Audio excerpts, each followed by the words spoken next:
Just in, thousands of winter arrivals at your Nordstrom Rack store. Save up to 70% on coats, slippers, and cashmere from Kate Spade, New York, Vince, UGG, Levi's, and more. Check out these boots. They've got the best gifts. My holiday shopping hack? Join the Nordy Club. Get an extra 5% off every Rack purchase with your Nordstrom credit card. Plus, buy it online and pick it up in store the same day for free. Big gifts, big perks. That's why you Rack. AI agents are everywhere, automating tasks and making decisions at machine speed. But agents make mistakes. Just one rogue agent can do big damage before you even notice. Rubrik Agent Cloud is the only platform that helps you monitor agents, set guardrails, and rewind mistakes, so you can unleash agents, not risk. Accelerate your AI transformation at Rubrik.com. That's RUBRIK.com.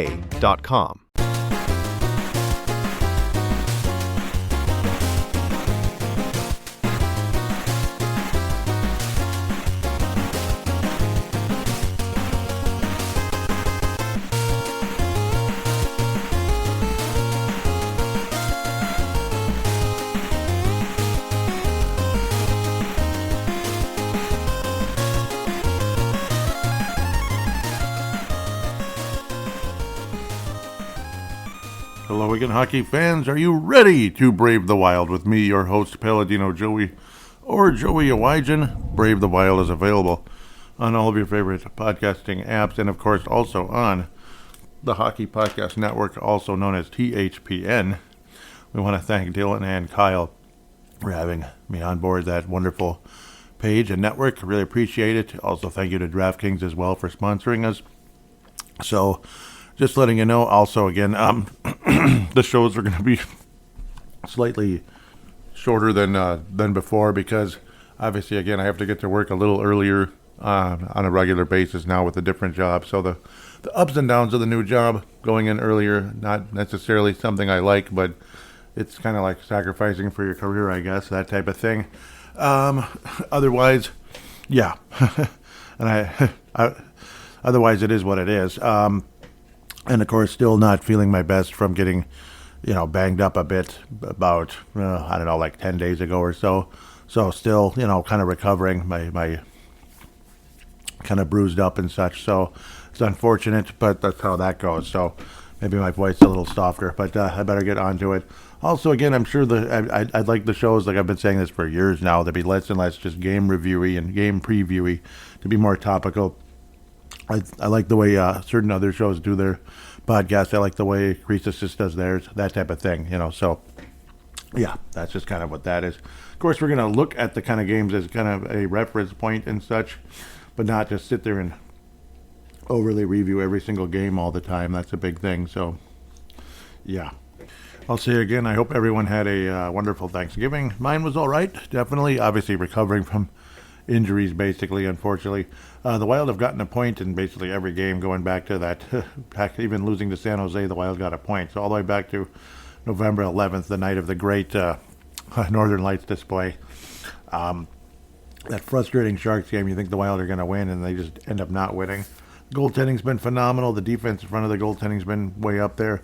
And then there's always, and then Buffalo, it seems like always something fluky happens. I mean, I always remember Jason Pominville's weird angle goal years ago when obviously Pominville went back to Buffalo and then scored a goal at a really tough angle against the Wild. I forget how many years ago this was, like 2018 or something like that, 2017. It was a frustrating loss. Like, how do you find a way to lose to the, because like back then the Buffalo Sabres were really not good at all. Like now they're a little better and they definitely have some talented players. They're not like a playoff-bound type of team yet, but we'll see how they continue to develop. It seems like always something fluky happens versus the Buffalo Sabres. But, going back to Black Friday, Black Saturday, I guess you could say, Wild have arguably the game of the entire season, being the Colorado Avalanche 3-2. It had to go to shootout, but the Wild dominated in that, and Wallstedt was spectacular. Announcers on the Colorado side gave Wallstedt a hard time, saying basically acting like he won the Stanley Cup. I wouldn't say he was acting like he won the Stanley Cup. I'm not a huge fun police guy either. I don't like when players show up the other team. Maybe so you might think I'm some old fuddy-duddy, but there's a fine line. But I don't think Wallstedt crossed that line. I don't think he did. And again, you just beat the best team in the league, and stopping some big shots in the shootout. Of course, you're going to have some emotions. I mean, that was huge. So, Wallstedt was spectacular, and he continues to be exactly that, spectacular.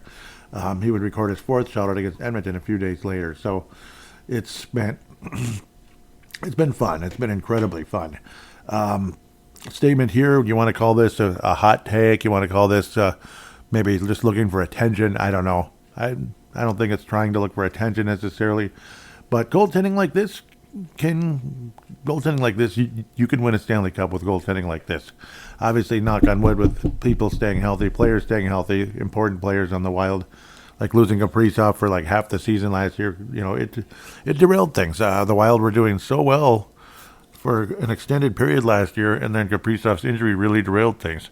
This year, the crappy start, a lot of times coaches end up getting fired sometimes if things don't come around pretty soon. But luckily, they eventually did here, and we'll see what happens. So far, John Hines has no playoff success in the NHL. I think he won one series in the AHL years ago. So it's like, yeah, his playoff success has been quite minimal, to say the least, where Dean Evison has absolutely zero playoff success in the NHL or the AHL, which is definitely frustrating, to say the least. You go all the way to Greg Cronin, who won a national championship with Lake Superior State, I believe they're called, right? But the sad part is, yeah, he was an assistant coach for that team. He wasn't the head coach. So it's like he eventually became a head coach there, but he wasn't the head coach when they won it. So that's kind of funny and sad at the same time. A lot of people would agree, Tarasenko, it's like, there's really not much there, and it is frustrating. He's still stuck at 2 goals, 8 assists, and he had recently come back. His shootout attempt in the Buffalo game was pretty lame. That was, I was like, why is he out there? Why is he like the third guy out there? That felt kind of funny to me a little bit. It's like Kaprizov, Boldy, of course, yes. But then Tarasenko is your third guy? Years ago, well, no kidding, but now it's like, no, he's not the right guy for that anymore. At least I don't think so. And, well, he didn't score, put it that way. And then, unfortunately, Gustafsson was beat right after that, and that ended the shootout. Flukiest goal ever, too, in that Buffalo game. After that dramatic, fun, amazing Colorado one, where you're seeing Wallstedt again looking like a goalie that could win a Stanley Cup. Because, as great as Tampa was, and they had all those scores and such, they still had Vasilevsky. And Vasilevsky was, you could argue the main cog to winning those Stanley Cups. Because, I mean, what did they win, a 1-0 game versus the New York Islanders in Game 7? Like, who do you think's the main guy there getting that done? Obviously, the defense in front of the goalie has to do something. It's a total team effort. Guys got to stop the puck. Guys got to get in the way. Guys got to deny the puck, poke check, whatever it is. But then the goalie has to make saves. Last line of defense, if like common sense there. The goalie has to make saves. And when you have goaltending like this, including Gustafsson, by the way, who looks like a spectacular backup goalie right now, right? Even though he's probably still considered the main starter, generally speaking. Or basically it's becoming a platoon already, which is what the conversation was years ago when I was thinking maybe, somehow Gustafsson ends up, when the Wild first acquired Gustafsson anyway, somehow Gustafsson ends up being a decent goalie in this league, rather than just kind of a backup guy. Ends up being a decent goalie, and eventually becomes the starter. Wallstedt comes in as the backup. It was like the whole ideal thing. And then maybe in time, if Wallstedt really does become a great goalie, they at minimum become a platoon, or like as Wallstedt continues to improve, they become a platoon, and then eventually maybe Wallstedt becomes the starter, and then Gustafsson transfers into like a often used backup, because obviously it's just the day and age of putting goaltenders in there 60, 70 games is insane. It's just not worth it. We've seen the results of that over the years. We've seen Backstrom break down, and it was never the same again. Devin Dubnyk broke down, was never the same again. It's just, and it was kind of like every season, things would be looking so good, but as the year progressed, the numbers would always start to dip around March and April. And April is, of course, when the playoffs start. And what happens when your goalie's not as good in April? Well, maybe you can still squeak out a playoff series, but then at the end of the day, teams like the Blackhawks at the time and what have you would end up, overwhelming us, and that was it. Or the Minnesota Wild, you get the idea. But if you can get solid, strong, consistent goaltending, you got something going for you. It's a shame that this spectacular run by Jesper Wallstedt isn't in the postseason, because the Wild could go all the way. Like, goaltending like this, a team could go all the way, and hopefully Wallstedt can get hot when the playoffs come around as well. Because obviously goaltenders, hockey, all that, goaltenders have their ups and downs. Like it's rare a guy just kind of stays at basically best goalie in the league level for an entire season. I mean, they're going to have their ups and downs. Even the best goalies in the league have their ups and downs. Patrick Waugh got beat by Andrew Brunette at the end of his career. That was a big goal. Not anything against Andrew Brunette whatsoever. Just saying, he got beat. That's how it is. I mean, goalies get beat no matter how you look at it. No matter how great they are, they're going to get scored on. It's just the nature of the game. Great cornerbacks in the NFL are going to get beat once in a while. Even the great ones, they're going to get beat. It's just the way it is. Great shortstops in baseball are going to commit errors. And you could go on and on and on with that conversation. So, if Jesper Wallstedt can hang around in this territory to a point, the Wild have a chance to be pretty special this year. Obviously, scorers, it is what it is. Guys like Marco Rossi, sounds like he's about to come back. Yurov missed a game, unfortunately, with injury recently. He's got 7 points in 21 on the season, but, obviously still super high hopes with him, and there's no reason for there not to be super high hopes with Danila Yurov, because he's a two-way player. He's legit. So there is that going forward with Danila Yurov. So it was a shame to see him miss a game recently against the Edmonton Oilers, but the scoring certainly didn't happen. The Wild only had one goal, and it was from all people, Jonas Brodin, his third of the year, and we appreciated it very much. But it's just like, it's funny how that was it. It was like, it was like Jack Morris on the mound for the Twins, in a way. I'm just kind of using random talk here, and I apologize. But Wallstedt stopped one of the better teams in the league, even though they haven't been playing particularly well right now with the Edmonton Oilers. 39 of 41 saves versus so I'm going to kind of backtrack here, and I apologize. Colorado Avalanche in an epic performance. Again, the fluky, stupid game versus the Buffalo Sabres. It's like, of course, we find a way to lose a weird one like this. Gustafsson faced 33 shots and had a fluky goal go up against him. The puck went up off of the boards, basically behind Gustafsson, and then came back and ricocheted off of Zuccarello into the back of the net. And that's when the Edmonton Oilers, the Buffalo Sabres, were able to tie the game fairly early in the third period, much to our massive chagrin. It was extremely frustrating. Kaprizov had a nice goal. Again, good assist by Zuccarello. And Boldy also had a really good one. And he had a nice shootout goal as well. Kaprizov and Boldy again leading the way there. But, that's just a fluky goal given up in that one. It's almost kind of like nothing you can do. You can't really blame Gustafsson. It was like a millisecond type of thing. It was as what Devin Dubnyk would call a shitty bounce. He said that, he would say that in his conversations. It was a shitty bounce. It's what it is. So, frustrating at the end of the day. And, of course, the Wild do not win the shootout. Again, Tarasenko being one of the players out there shooting. It was a very disappointing shot, to say the least. Overall, Philip Gustafsson's numbers, 7 wins, 7 losses on the season. Still 2 shutouts, which is great. Last year he had 5, Gustafsson. But yeah, he's at 2 already. Save percentage still over 90 at 90.6, and a goals against average of 2.74, but 3 overtime losses, unfortunately. And that was a fluky, annoying, frustrating game, to say the least. Jesper Wallstedt, 8-0 on the season, 2 overtime losses, so he does have losses, but they were in overtime. Now in the playoffs, I've said this a million times, there's no such thing as an overtime loss in the playoffs. You lost. If it's Game 7 of the Western Conference Finals, you're going home and the other team's going to the final. Sound familiar around these parts these days, which is frustrating. Or just getting swept in the conference final, which sounds more common. Again, 4 shutouts. Yep, we'll come up with the Edmonton game again. 1.74 goals against average. Spectacular. 94.4 save percentage. I mean, incredible. Obviously, we really love it. But Buffalo, of course, it just reeked of like fluke again. Here we go, another bleeping fluke. And that's what it was. It was a fluke. Absolutely.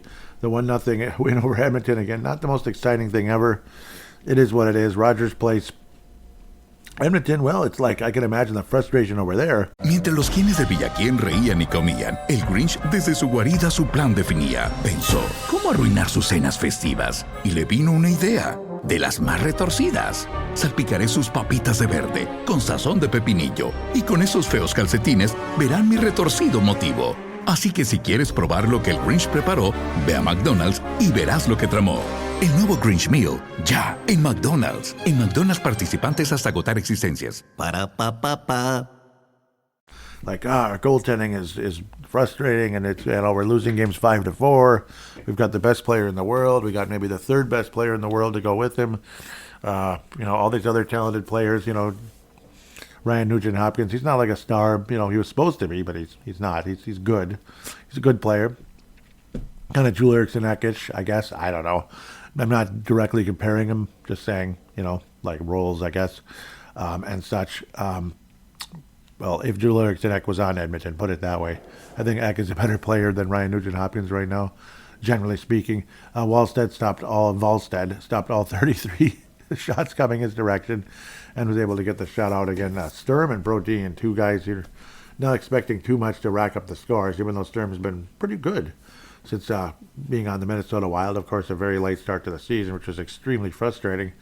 It's like, one of those preseason type injuries, and it's like, seriously? He's out for how long again? Oh, man, that hurts. And I guess it was Brodin's 4th goal of the season. I don't know what's going on there. I'm kind of confused. And Sturm's 2nd assist. But, Ogren continues to be out there, and he was a plus. He was a +1 in the game, which is great because of the Sturm assist. So it was the 4th line out there with Brodin on that goal. That's great.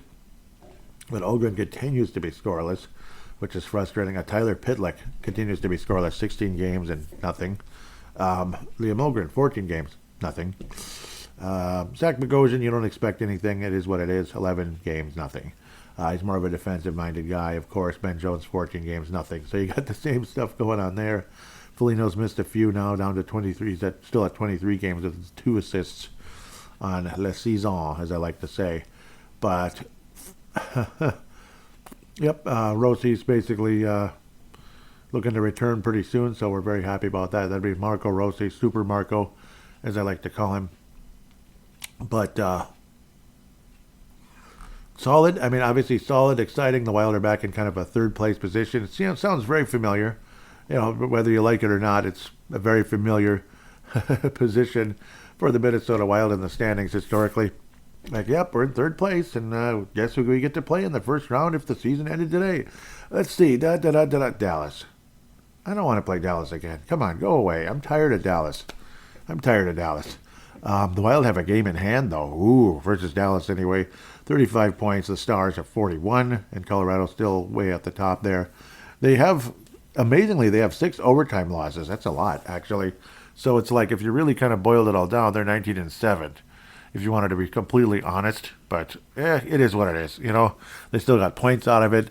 They have only 1 regulation loss the whole season, which is nuts. Again, 19 wins to go along with that. Washington still up there in 1st place, kind of like last year, but they ultimately did not go on a cup run. Ovechkin getting his 900th goal. Washington smoking the Sharks just recently, so just smoking them. That's crazy. 17-9-2 on La Saison, like I like to say. What's really wild, though, pun semi-intended, the Wild would... let's just get this in better position here. I apologize. Wild card rankings and such. Minnesota, the Wild would have... they have 35 points. The best team in the Eastern Conference is 36. That's Washington. That tells you how good the Wild are right now, at least in the standings. Tampa and Carolina are breathing down their back and everything, breathing down everybody's back with 34. But Wild look awfully good, and this is after such a crappy start. It's too bad there was that crappy start, or we'd be tangoing with Colorado, who we might be ahead of the Dallas Stars right now, or the Minnesota Wild. Clearly, the Wild would be in first place in the Pacific Division. I mean, maybe not clearly, but yeah, the Wild did beat Anaheim kind of recently. That was one of those shutouts again, 3-3 or 33 points. What am I talking about? 2-0 over Anaheim, 33 points. The Wild, the Stars. Yes, the Minnesota North Stars, when we wear those colors, are 2 points ahead of the Anaheim Ducks, who are in first place in the Pacific Division, which once upon a time was a familiar thing. Seeing the Ducks winning the division, it was like all the time, right? Remember? Yeah, all the time. And we got tired of it. LA was like wherever it was. Utah beat the crap out of... It was Anaheim, actually, recently. Utah beat the crap out of Anaheim very recently. That was an ugly night for the Ducks. That was another kind of blowout. But they're just kind of hanging on in the wild card with the San Jose Sharks. What do you think of that? So Sharks would be in the playoffs today with 29 points. They are a minus 13 because sometimes they give up a ton of goals. They score, but they can give up a ton sometimes. It's just a bad day. Blackhawks are a plus 6 on the season. The Chicago Blackhawks are a plus 6. Yeah. Remember when they were like, minus 30 all the time or something, or whatever it was? It was ugly, like minus 40. It depends on how far in the year is. Florida's riding the pine in the Eastern Conference, but they're a 500 team again. So all the people making those sarcastic comments over the years, I harp on this all the time, and I hope it doesn't annoy you. You only got to win a couple games to make the playoffs in hockey. Yeah, BS. That was 30 years ago. So, yeah, it just tells you how different hockey is nowadays compared to back in the day when you could finish 4th out of 5 teams and make the playoffs. You'd have to play the first place team and everything, but yeah, you never know. Miracles happen, right? Look at the 91 North Stars. Miracles do happen.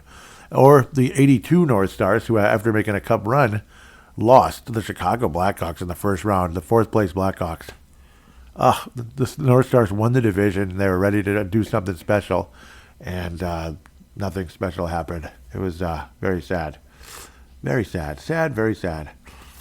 Interestingly enough, Florida, because Florida is still considered a big threat, they're a plus 850 to go all the way. That's crazy, even though they're in last place right now. But they're not that far behind. I mean, they can still catch up. But, of course, again, the whole Thanksgiving thing, like if you're in the playoffs, there's a pretty good chance you're going to stick around there. And if you're out, there's a pretty good chance you're going to stick around there as well. Philadelphia's had a nice surge, 15-8 on the season. Good for them. They're basically where Anaheim is in the Eastern Conference. So, anyhow, I'm kind of venturing around all over the place. But it was only 3 games this past week. Obviously, there's plenty of topics. With like Rossi, coming back, that'll be nice. I mean, what happens with the lineup? The good news is you're probably not going to see the Ben Jones as much anymore, and you hope not. But Ben Jones was out there, and he didn't score at all. Tyler Pitlick was out there and didn't score at all. Liam Ogren was out there, and, well, you get the idea. What did the Wild do with Tarasenko? I'm not sure. What are we paying him, like $5 million? So there's that conversation as well. Trennan's been a plus this year, generally speaking. He's been better. He's in better shape. He's been looking better. Still not spectacular in the numbers department, but looking a lot better. Well, generally speaking, looking like a better player out there. That'll be great. Okay, sorry, I always do that.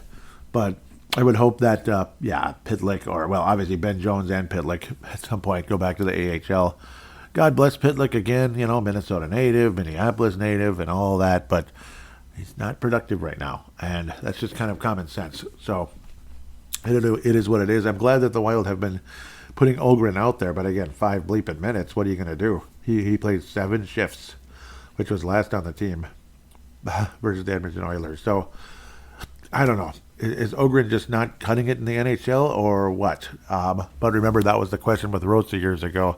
Is Rossi not cutting it in the NHL? Well, he eventually did. Now, Ogren, you got to hope and pray that day is coming. It's still, I guess the trade ends up being a wash because Faber's, one of the better defensemen in the league. And, of course, Fiala is one of the better forwards in the league. But the hope was that Ogren was going to become a solid player, like a 50-point guy, something like that. And 40 to 50 point, you can consider kind of above average. Like a second line guy, skill player, scoring line type of guy, but second scoring line, yeah. But that just hasn't come yet, unfortunately. Luckily, Ogren is still very young, but the opportunities haven't really been there either, which is, again, it's sad. It's disappointing, to say the least. Ogren is still 21, so that's the good news. On January 28th, which is the same birthday as my podcasting career way back in the day. Not the same exact day. It's 4 years before. So Liam Ogren was 4 years old. It was his 4th birthday when I started podcasting. And I started podcasting, some people would say, at a later age than other people. Off of me, sorry. I apologize. But he'll be just 22. So that's the good news. He's still got a long future ahead of him. And you hope that sooner or later things are going to click. The timing will get down. And Ogren's skill will match NHL standards versus AHL standards. Because AHL, I think you have a player there. But he's definitely at least an AHL guy. But you're hoping he can start to translate to the National Hockey League. And so far that has not happened as of this day. So that's the disappointing side. The Fran Tarkenton, the Mike Modano Award winner. Wrong podcast, right? That's Purple Mafia.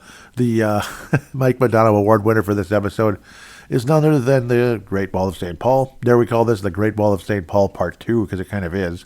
Because he's just, he beat the Avalanche and over-celebrated according to them. Again, like, the guys like Steph Curry historically are the ones that annoy the hell out of me. It's like every time he does anything, he's got, like, especially in the past, he's just got to show that arrogance one time after another. That's the kind of stuff that bugs me. It's like, dude, stop. It's not about acting like you won the Stanley Cup or acting like you did this. In Curry's case, it's like, act like you've done it before, dude. God. So, yes, I might have a little bit of fun police in me, but I'm just not a fan of Steph Curry. That's all. He bugs me. Wallstedt wouldn't, what Wallstedt did, doing that little celly, as they call it, kind of doing the goalie stick and the stabbing motion. What's wrong with that? Anyway, you made the stop to win a game. BFD. I don't think that's something to complain about. BFD, as they might say. Pardon my French. If Joe Souchere can say it, I can say it. Dang it. Anyhow, the James Shepard Memorial Popcorn Maker. I don't know. I gave it to Pitlick last time. I don't want to kick him when he's down, that type of thing. It's like I already did it. I guess it's Tarasenko. I mean, that was a lousy shootout attempt. That was frustrating. And, of course, no other major production. 14 minutes versus Edmonton, of course, nothing there. He wasn't a minus, but how could you be a minus? They didn't score. So, thank you, Great Wall of St. Paul, making guys like Tarasenko not be a minus. And I'm sorry, I don't want to rip on Tarasenko. As much as, in a rivalry sense, didn't like him with St. Louis. I never really hated the guy. No, it's just like, damn it, he scored again on us, the son of a gun. It's like you're killing us on both sides now, Vladimir, with St. Louis years ago, and now by just, not being real good here so far. So hopefully Vladimir can be a factor at times. Otherwise, popcorn time. Make some popcorn if you could. Maybe you could put some really nice butter and some salt in there to make it taste really good. Like, get the right combination of butter and salt, and you got yourself some great popcorn. But unfortunately, that's kind of where Tarasenko stands, at least as of this episode. With that said, we'll take a quick break. We're going to hear from DraftKings and all that good stuff. Look at the upcoming games a bit without babbling too much, I hope. Being topical more so, like I've tried to be here. But also looking at the prospects like we love to do. And then, of course, fan interaction in segment 3.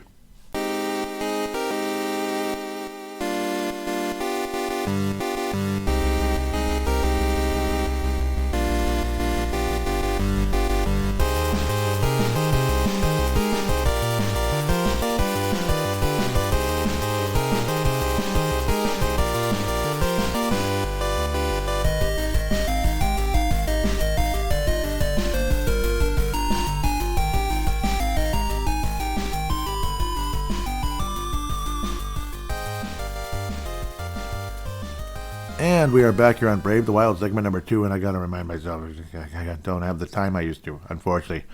I don't have the time. Okay, sorry. With that, before we jump into things, we're going to hear from DraftKings now. Spinorama's Michigan goals. Well, we don't want that. A sprawling save across the crease. Live and breathe all the highlight moments with DraftKings Sportsbook, an official sports betting partner of the NHL. New customers bet just $5, and if your bet wins, you'll get $200 in bonus bets instantly. Download the DraftKings Sportsbook app and use code THPN, that's code THPN, to turn $5 into $200 in bonus bets if your bet wins. In partnership with DraftKings, the crown is yours. Gambling problem? Call 1-800-GAMBLER in New York. Call 8778-HOPE-NY or text HOPE-NY, which is 467-369. In Connecticut, help is available for problem gambling. Call 888-789-7777 or visit ccpg.org. Please play responsibly. On behalf of Boot Hill Casino and Resort in Kansas, pass-through of per-wager tax may apply in Illinois. 21 plus age eligibility varies by jurisdiction. Void in Ontario, restrictions apply. Bet must win to receive bonus bets, which expire in 7 days. Minimum odds required. For additional terms and responsible gambling resources, see dkng.com/audio. Limited time offer. Copyright NHL 2025. All rights reserved. All right, so on and so forth. My apologies, right? If humanly possible. The Wild will be playing the Calgary Flames, the Vancouver Canucks, and the Seattle Sea Krakens. Yeah, Seattle Seahawks. Let's not even think about the Seattle Seahawks and the Vikings, huh? Well, to put it lightly, the Minnesota Wild are remaining in the western parts of the country, Mountain Time Zone, with Calgary and Alberta staying there. After shutting out the Edmonton Oilers, what do we do against the Calgary Flames?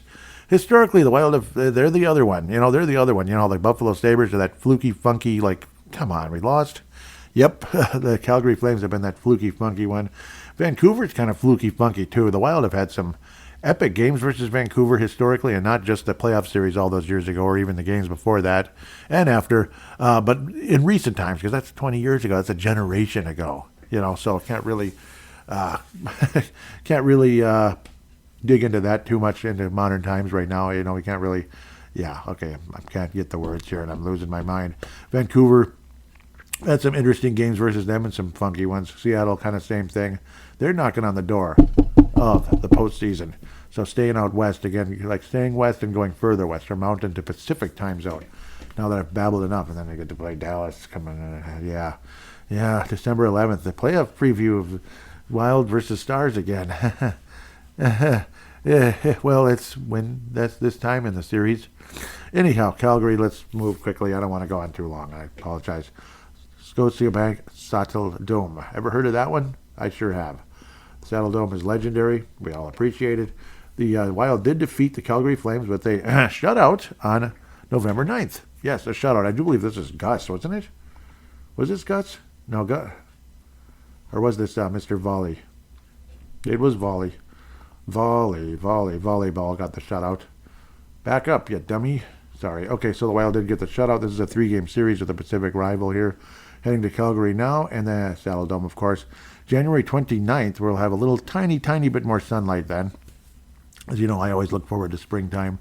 That'll be in the Xcel Energy Center at 7 p.m. That's quite a ways from now.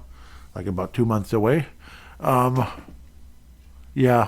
goals. Calgary is 31st in goals. Wild are 25th. It's pathetic. Power play, the Wild are 7th. Calgary's 29th. Goals against, the Wild are 8th, and it should be higher, but crappy start to the season.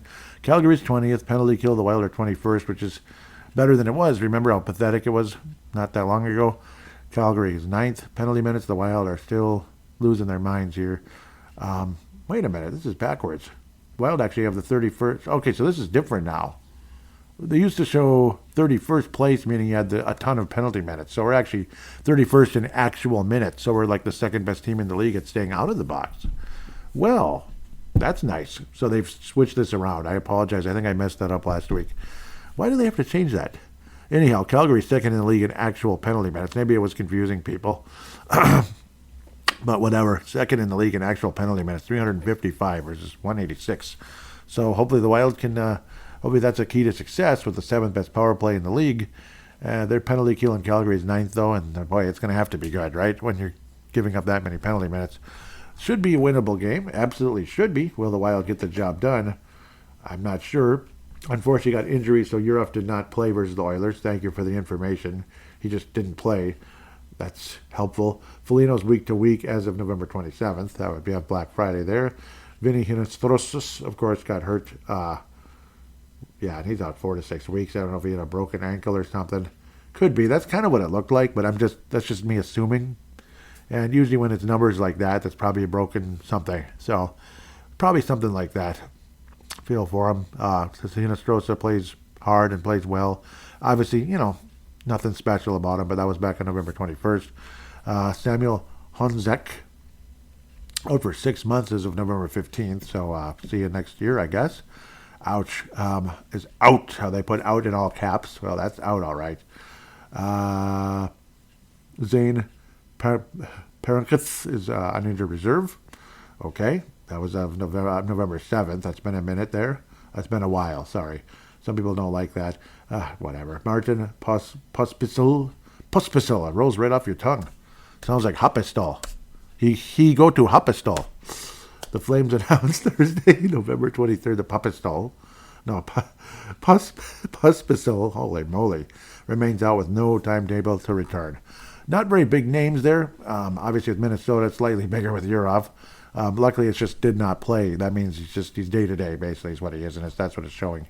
So there's your injury situation. Would love to see Urov skating versus the Flames. That would be tonight, December the 4th. The Wild will beat the Calgary Flames.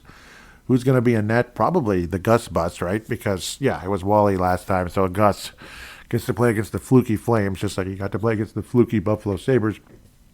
Wild win 2-1. What do you think of that? Let's keep going. Quick, Joey. Hurry up. All right.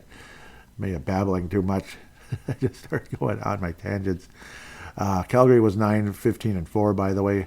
Vancouver 10-14-3. Again, you never know if it could be a fluky one. Projected goalies is Gustafsson again, but we'll see because it's going to be back and forth.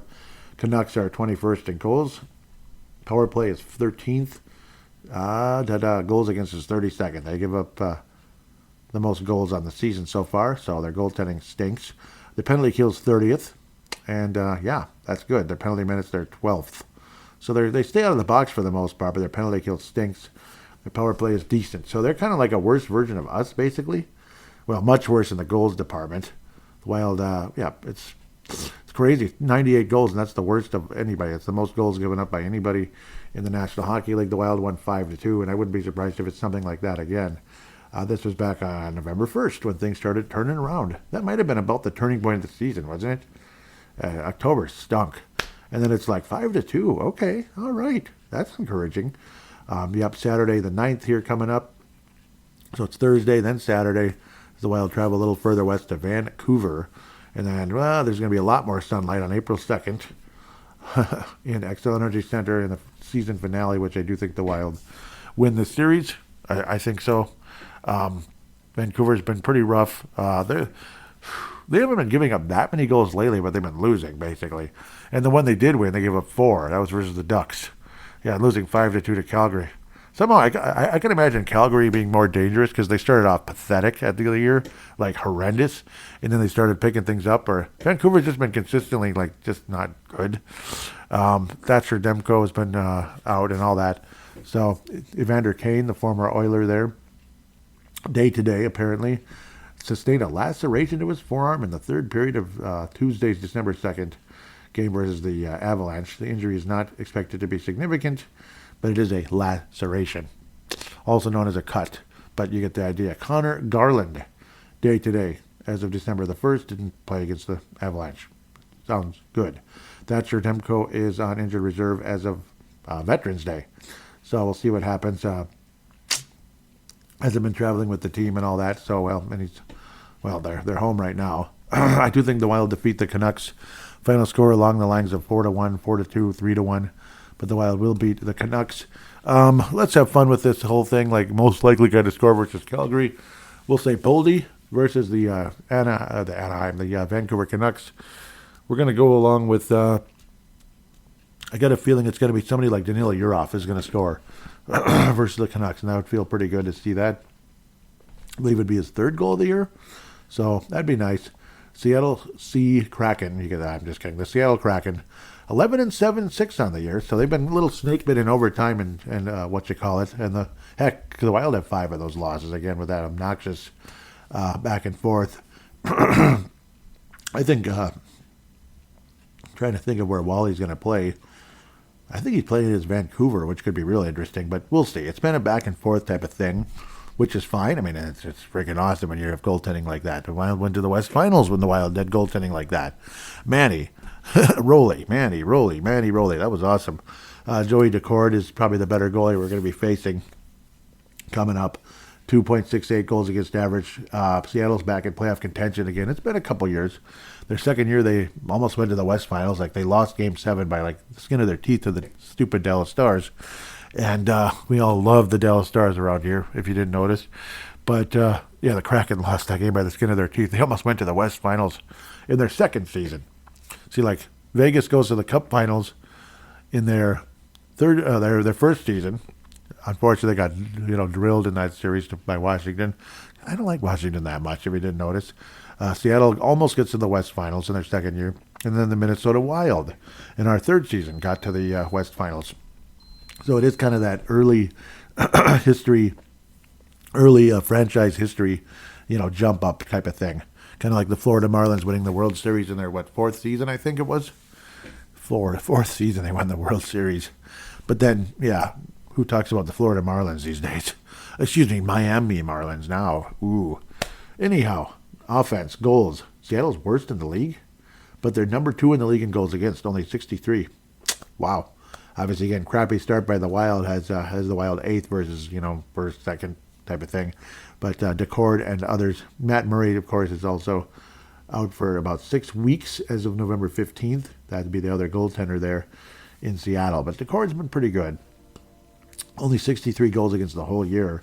So basically, Seattle doesn't score, and the Wild and the goaltending is spectacular. They win games, like 2-1, 1-0, 2-0, whatever the heck. 3-2. It's like, oh my God, it's a barn burner. Whoa. Yeah, something like that. Power plays 22nd. Penalty kills 31st. Their penalty kills 31st. Whew. That doesn't make any sense. So, well, that's why their record's kind of, they'd have a better record if they had a good penalty kill. Maybe that obnoxious team you just can't bleep and score on. But so I guess that's the hope. The Wild's 7th rated power play can get it done when need be. I mean, I don't want to be overly confident here. I really don't, because that can be a huge problem. This I think the most likely fluky game is Calgary, honestly. Coming up out of this one, if the Wild drop one, it's probably Calgary. Seattle can be a pain in the butt too, though. Somehow I think this reeks of another like Wallstedt shutout, or Gustafsson shutout.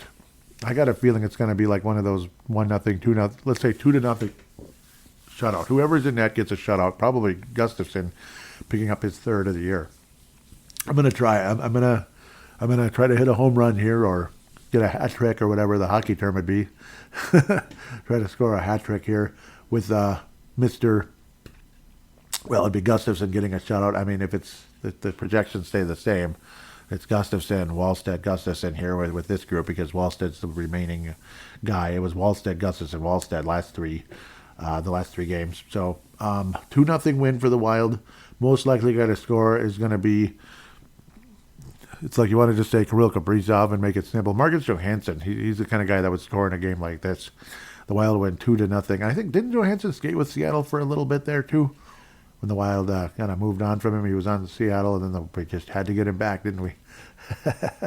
Well, he's had a heck of a year this year. 2-0 Minnesota. So now let's jump in and look at the prospects and get moving here. Moving slightly faster, if you can call it that. Jack Pert and all those guys. Let's go to Iowa. Pert's still got 4 points now in 19 games. The Iowa Wild continue to, be the dregs of the AHL, basically. I think they have the second worst record in the AHL.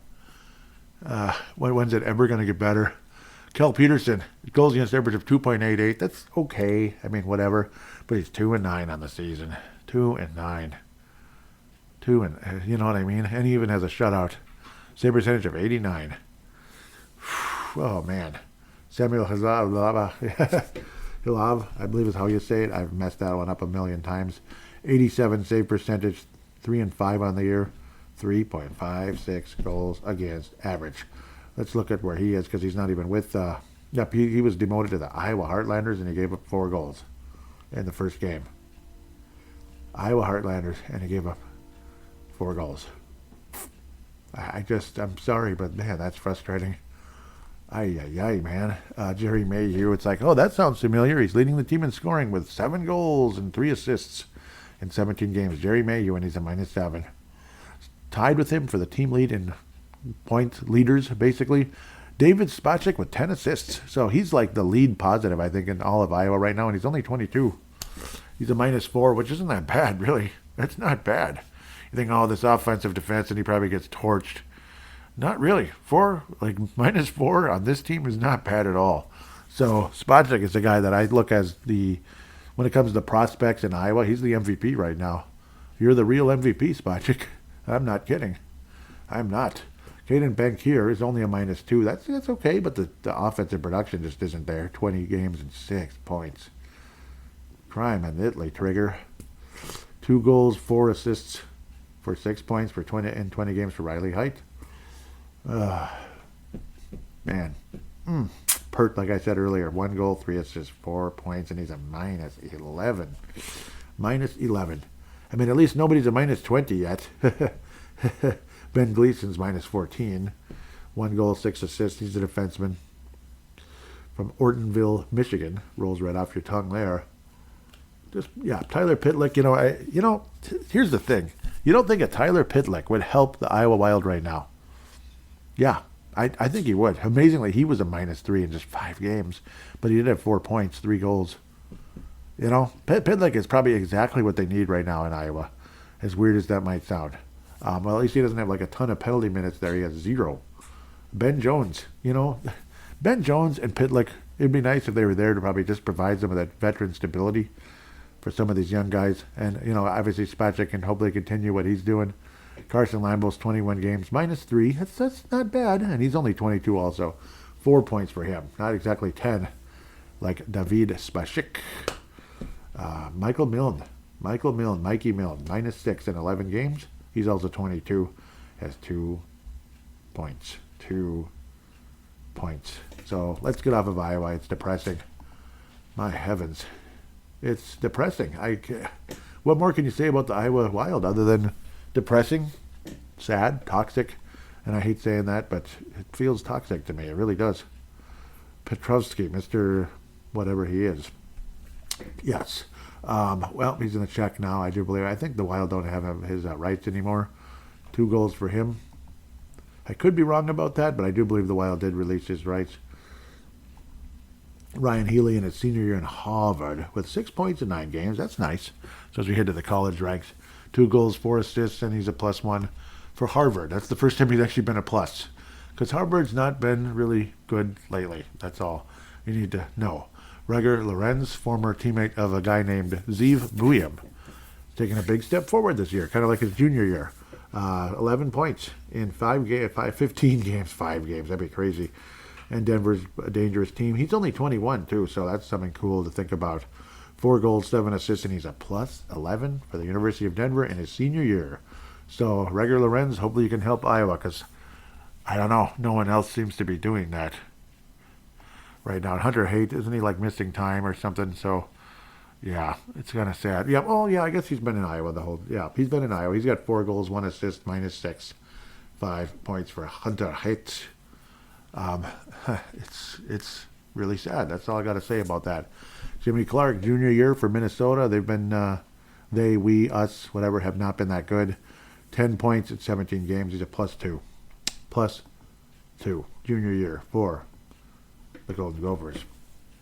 Kalen Parker skating with Michigan Tech. How about that? The Huskies there at 21 years of age after being in the WHL for years. Looks like a tough guy. I like it. Right shot defenseman. 5 points, 3 goals, 2 assists for Michigan Tech in 16 games, and he's a +1. So okay, we'll take it. We'll take it. Aaron Pionk with the Hermantown guy, who was a points machine his first 2 years at the University of Minnesota Duluth, and he was a little bit older player, of course, coming from the USHL. I don't know what's happening here, ladies and gentlemen, because let's see, his first year with University of Minnesota Duluth, or UMD Bulldogs sounds a little better. 20 points in 37 games, right? Last year, 26 points in 36 games. Okay. This year, nothing in 16 games, and he's a -7. How does this happen? This guy's coming from Hermantown. That's Hockey Town, Minnesota, whatever. They win state championships over there, at least for what was it, Single A. They win state championships over there. At least they used to. 16 games and nothing. I don't know what's happening. How does this even happen? Like, how does a guy's offense just vanish? I have no bleeping idea. Rasmus Kumpalainen kind of adding to the frustrations in Iowa. 19 games. 1 assist. -7. Let's move on from that. I don't understand. I don't. Charlie Stramel taking the big step forward here. He's been taking steps forward since, well, last year anyway, since going to Michigan State. He's a senior now. 14 games, 17 points. What do you think of that? He's a +15 as well. +15 in 14 games. I mean, I'm smiling at Charlie Stramel.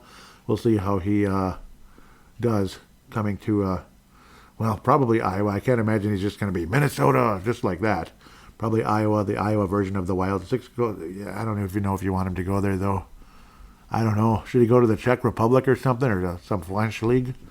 Was that Stramel? Was it French league or something? I don't know. I don't think he's going to a French league. He's from St. Paul. He'd be Irish because it's St. Paul, laddie. 6 goals, 11 assists. Wonderful story there, seeing Charlie Stramel the past 2 years doing a good job, even though Michigan State, was super frustrating for the Gophers last year.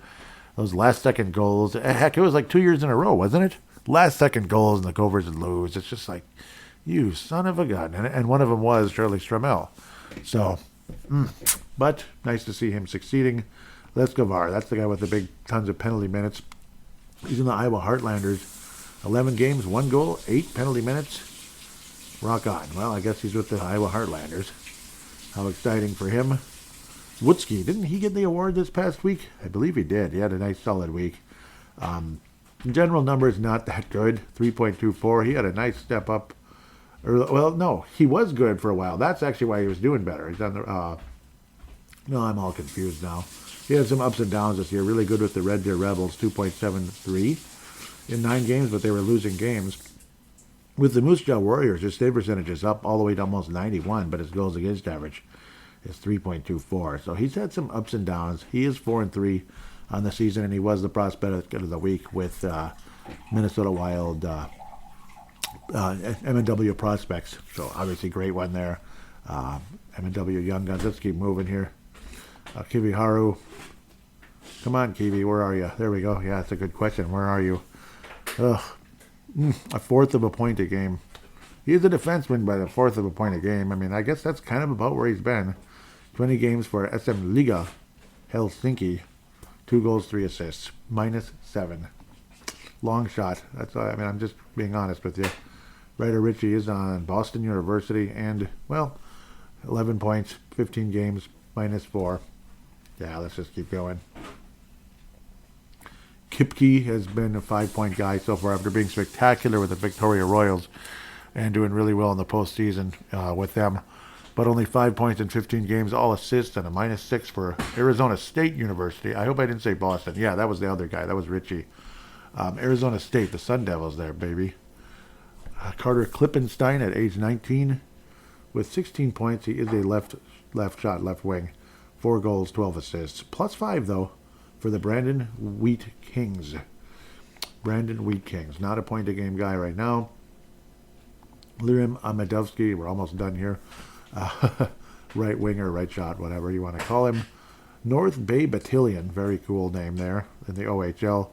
15 points, 24 games, +8 though. So, but again, you're hoping they could be a point-a-game guy if they're in the AHL. Yeah, right, OHL, but it's just not happening at the moment. Adam Bennick, again, the Zuccarello wannabe, I guess so far. Maybe a Zuccarello type at some point.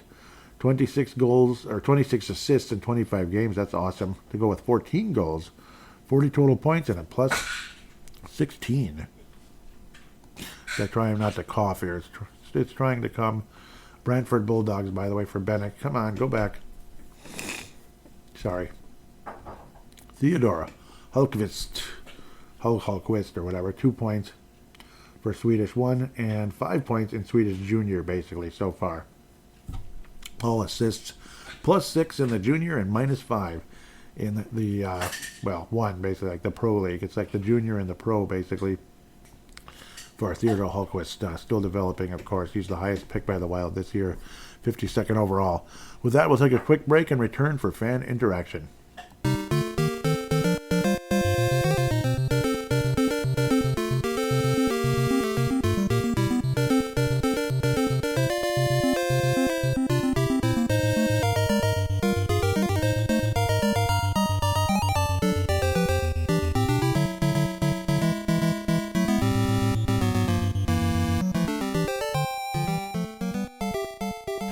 And we are back here on Brave the Wild fan interaction segment. It'll be shorter this week because I don't know, I didn't put out a bat signal, but also there was a decent amount of conversation. So it's like I kind of looked at it that way.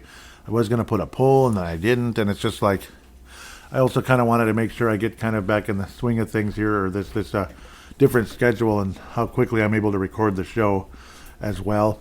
Definitely going to want fan interaction. That's probably going to be it'll be a bigger role in the future, believe me. So, and it's fun. I always love hearing from you out there. Derek Belska of the Crease Assist Podcast. Great show with Kalisha and Teresa as well. Sometimes one of them is out. Sometimes, I think once in a blue moon, Derek will be solo. But that's pretty rare. And that's fine. It's fine however people want to do their show, of course. Derek says, responding to something I was saying, I was like, easily the biggest win of the year. That was against the Colorado Avalanche, of course. Pardon me. So we'll get to what Derek had to say. Sorry, put something in the oven quick. No asterisks necessary either. The Avalanche were healthy, yeah. So it wasn't like, oh, this way out, but this guy was out and that guy. Yep, the Avalanche were healthy. All of their meaningful starters were there, and the Wild won a very well-earned victory. This is certainly an effort the Minnesota Wild and its fans should be proud of, and couldn't agree more. That was awesome. This thing was a wonderful performance. Derek continues saying, you had to wonder a little when we lost the initial draw in overtime. What would that be? Because the Avalanche are so talented, but if you look at Colorado's OT record, it isn't that good. Yeah, they have a lot of overtime losses, don't they? They have a lot. They have like 6. Either way, the Minnesota Wild didn't panic and found a way to get that second point. I'll take it. I couldn't agree more. Thank you, Derek. And yes, it's for darn sure. And it's for doggone sure. So a couple of polls by Derek. Yep, and then one other comment. Yep. Yeah, and I'm not going to read the comments. That's for their show. That'd be rude of me to jump in and steal some of their material there. So, but I do love how Derek it includes hashtag BTWMN. And yes, if you want to, yep, and when people comment, yeah, it's great when you put BTWMN. That way I can have everything organized in chronological order. Because then it's like, oh, this is from February last year. Doggone it. I remember I used to get all thrown off with that. But as for the poll for Crease Assist here, what do you think explains the Minnesota Wild's attendance woes to start the season? Down by 1,000, or basically 1,100 fans according to The Athletic. The 4 choices are lousy October for the Wild, fans tired of one and dones, lame free agent Christmas, economic job/anxiety. I did personally vote for fans are tired of one and dones, and that's in third place right now, in a very distant third. I won't let the cat out of the bag because it's got a few hours left, this one, and it's getting a decent amount of votes. I should have retweeted it, and I will actually. I apologize because I keep being so dang incognito. There you go. Okay. I should even comment as well, but it's like, I should. So I apologize for not retweeting those. I guess I need to pay more attention, but at least it's not too late yet. I was saying a major difference between, this is me to get some conversation going, and it did get a little bit, a major difference between Kaprizov and Gaborik. Remember how Gaborik would just stare excitingly at the replay of his goal? It's like, he'd always be looking up, look at that. Yeah, like every time he'd score, like his own goal. I wound up with on goal, but it was supposed to be own goal. Whereas Kaprizov goes out of his way to thank his teammates for setting up the play. I remember, the goal, the great assist by Zuccarello, the nice pass. You could read Kaprizov. He's looking at Zuccarello, not at the replay or anything, and you could see him say, "Good job, my God." And then they embrace, as players do when they score goals. Yep. Or Gabrick would just be looking up and kind of like a kid being excited on Christmas morning or something, or Christmas Eve, whenever you open your presents. Whenever he'd score a goal, he has to watch it. Oh, yeah, wasn't that great? Yeah, that was kind of annoying. I remember looking at him like, it's like, you want to love him. I don't see Gabrick as like a bad person or anything, and he was fun to watch. He was wonderful. But, there's a contrast, and there's a reason. Let me tell you. There's a reason why Kaprizov has an A on his jersey, and Gabrick basically never did. And, that's kind of all you need to know at the end of the day. There is a reason.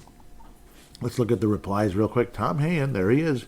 Gabby was nowhere near as relentless on the puck as Kay Calder is. Gabby had better straight line speed, but his whole game was, hey, I'm open, give me the puck. Whereas Kaprizov is much more of a 200-foot player. And yes, absolutely. And he's also stronger on the puck as well. Like, that's kind of the conversation with Kaprizov, is it's really hard to take the puck away from him. Like Modano. Even Modano was more of a straight line kind of guy. Like Wes Walls would bring that up on occasion, where he was easier to stop because of that. He didn't really, he was kind of a straight line guy. I think he was probably more of a complete player, pardon me, than Gabrick. But yeah, he was kind of a straight line guy. That's where you get the jersey flap and all that, with that, because he would have that explosive speed to, in straight line form, basically.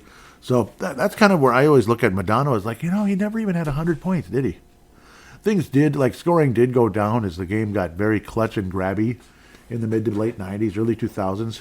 And then you had the neutral zone trap, making its grand return and basically practically taking over the league in the early 2000s, especially with Jacques Lemaire, as good as he was at it. Wow, and he made his team, he had his team playing in that, neutral zone trap, and of course guys like Mario Lemieux and such didn't like it, and it is what it is.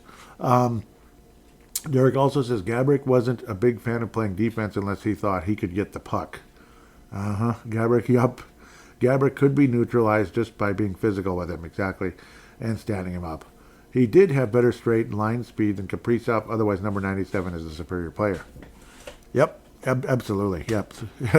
It's kind of, again, I think that's what separated Modano from, like a Modano from the higher end guys, like the guys that really were legendary players. A lot of us look at Modano as like a legendary player, and okay, sure, but he's no Lemieux, he's obviously no Gretzky, no Messier, guys like that over the course of time. Yzerman, no. Yzerman was a totally different player, though. Obviously, his intelligence was off the charts. That's kind of what got him going, along with his overall quickness and skills. My overall analysis might not be as good as a Derek or a Tom Hayen, but I think that more of that straight line style. It's good, it's exciting, but it's not necessarily going to make you the best player in the league. That's for sure. And you're a little bit more on the beatable side at the end of the day. And I do remember Modano getting knocked off the puck a bit. Yep. So last poll here to wrap things up. What single factor this is the most responsible for the Minnesota Wild's great November? Star players are leading. Penalty kill and defense resurgence, which does help. Goaltending improvement. And then young, talented, and playing well. This one's got 2 whole days left, so plenty of time. A good thing I was able to retweet that one. So plenty of time there. Goaltending improvement was my vote, and it has got a commanding lead. We'll just leave that exactly where it is, not letting the cat out of the bag. Let them put the results on their show, rather than me just, again, letting the cat out of the bag. That's not very nice if I do that.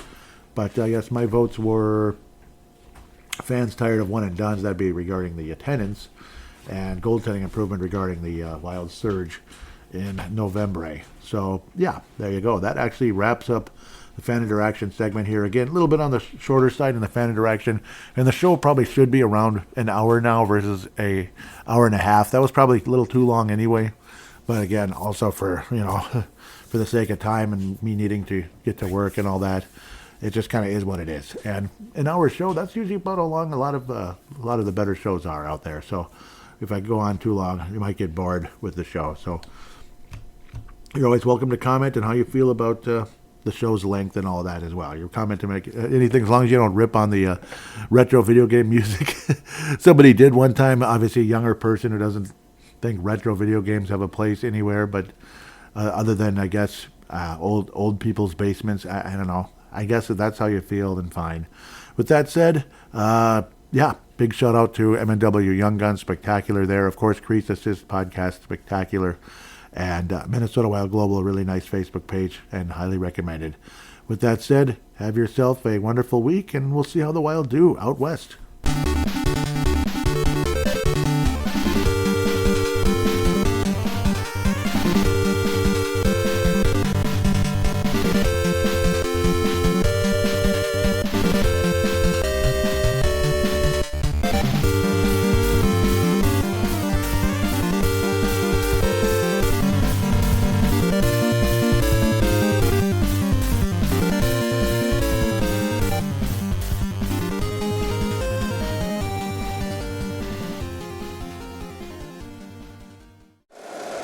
If you like the show, please take a moment to rate, review, and subscribe. It really does help the show to grow.